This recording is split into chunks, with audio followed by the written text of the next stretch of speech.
Back in the garage today working on Studebaker stuff. Today's project is an air cleaner.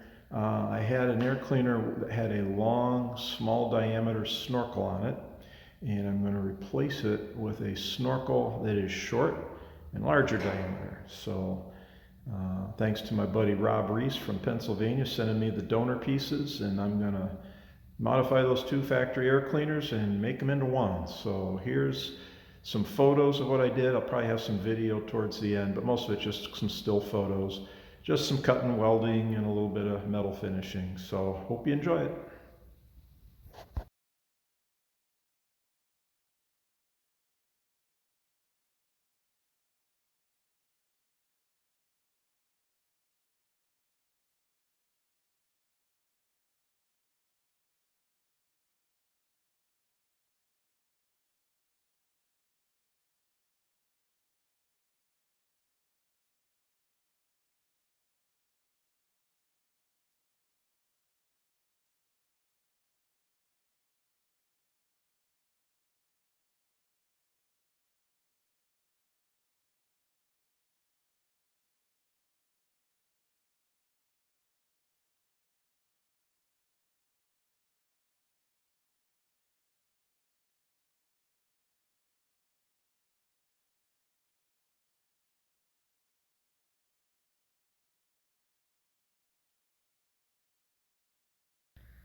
So I popped it in the sandblasting cabinet and got most of the paint and light surface rust off of it.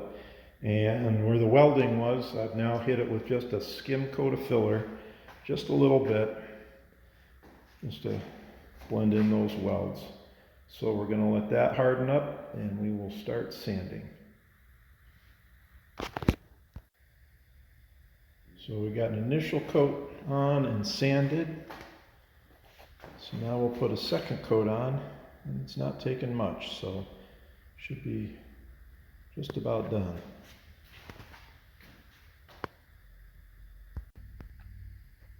I've got the skim coat of filler on there, and it just tidies up the welds so they look good. It's pretty smooth. It'll probably just need just a touch up. I found a few dings here and there on the whole thing, so I'll do those later. But the next big step, there's, you can see a little ding right there. That's easy. The next big step is the inside, because this is a factory 2-barrel air cleaner. So this hole needs to be opened up, and I need to put a flange on it. So I am going to make a flange out of some scrap steel, and then I will lay it in there, cut a hole, we'll weld it in. So that is our next step. So using math, I have calculated, I measured the inner diameter of the what the hole should be off my carburetor. So I calculated the circumference, so I'll make a flange that distance, bend it into a circle, and then we'll start fitting it up. So now we got our strip that's 13 inches by 2. Put a line down the middle. So now we're going to bend it along that line, flip it in half, and then we'll start working on making it a circle. Because I don't have a fancy sheet metal brake, I'm just going to use my vise. Just lay it in along the line, then we'll bend it over, work our way down, slide it down some more, bend it some more, so we got it 90 degrees, and then we'll start working on crimping it all the way.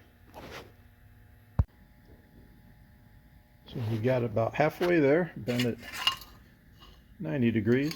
So now we just got to close it up and make it tight.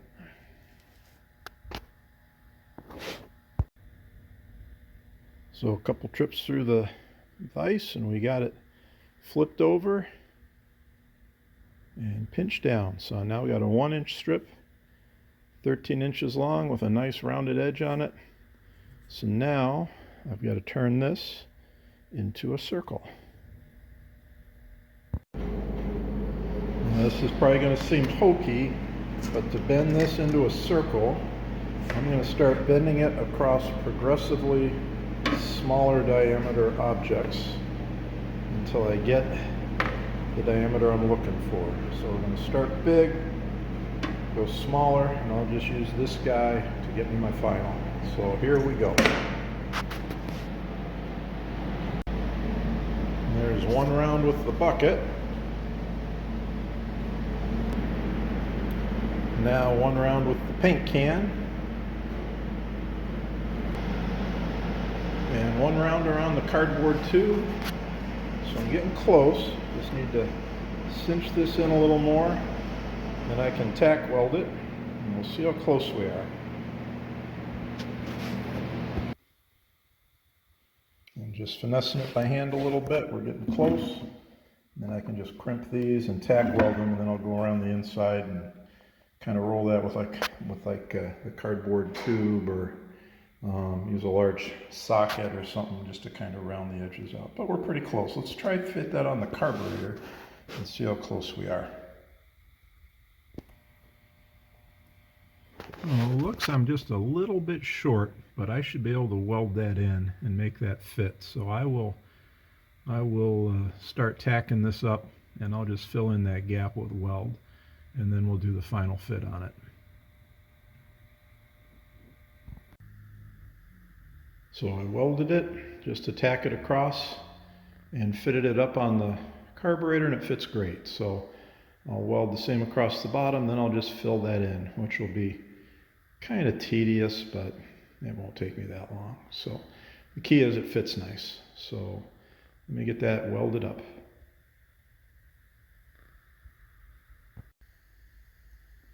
So I got it welded up. I'll let that cool down, grind it flush, and then we'll fit it up again.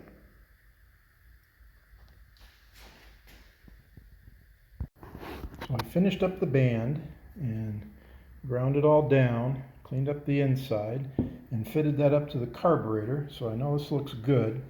And what I've done is I've laid it on the air cleaner and marked it off, and then cut a hole. So you can see that's what was in there before.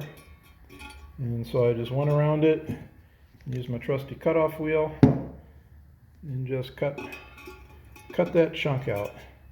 So now I left it a little undersized, so we'll fit this up until this just slides in, and then I'll set the height on it. And once I got that, we'll do some welding. So right now, just got to open this hole up a little bit more so I can slide that bad boy in.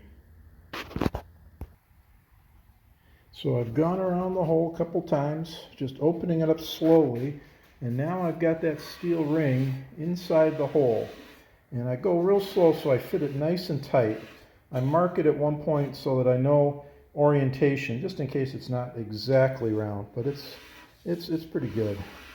So it is in there, but now I can flip it and I can raise and lower it so that I get the height, because this has to fit under the hood and the bottom's still got to clear the carb linkage. So I'm going to fit that up in the car now and double check those two things, and that'll tell me this height.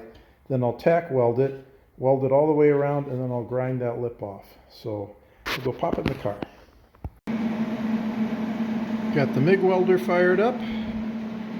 Everything laid out the way we want it. So we're going to go ahead and make a couple tacks, and then we'll refit it, make sure everything looks good. Then we'll lay a bead all the way around. So there, I tacked it 4 places, so it's in nice.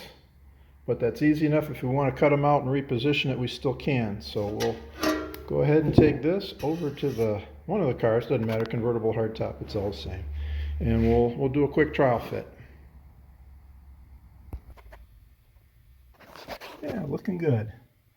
So looks like we'll do some more welding there, get that done. Again, just checking the linkage. That clears. Nothing's rubbing. Clearing the choke, clearing the fuel line, so we're in good shape. So let's go do some more welding, and we'll dress the welds. Some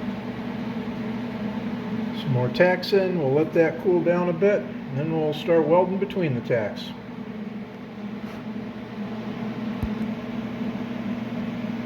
Yeah, just keep going around making more tacks.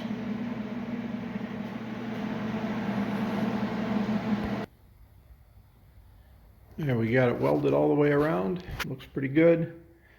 And we checked it on the back side. It's light tight all the way around. So I think we got good penetration on the welds and should hold it up nice. Let's throw it on the car one more time. Just give her a quick fit up. And it looks like everything's looking pretty good. So now we're just going to clean up the welds a little bit, just dress them up, make everything look nice. We got to get good airflow through there. Want it to be nice and smooth. So we'll clean that up. Got the heavy stuff knocked down. So now I'm going to take just a rolling disc. Take one of these Tootsie Rolls and just go around the edge, put a nice fat radius on it, and then we should be pretty much done. Probably put this back in the blast cabinet again just to get the heavy stuff. But I think we're pretty close here. And there we go. So as I said, we'll throw her back in the blast cabinet, just tidy things up because she's gotten a little surface rust just from the time it's taken me to do this. So we'll blast it one more time and get ready for some primer.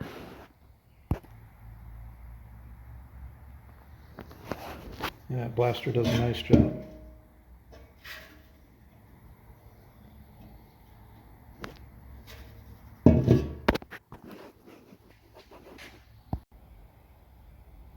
We got a skim coat of filler in there. Just kind of blend things in, and you can tell there was some wrinkles in the metal when they stamped this originally, and that just kind of smooths that out, gets it a little more even.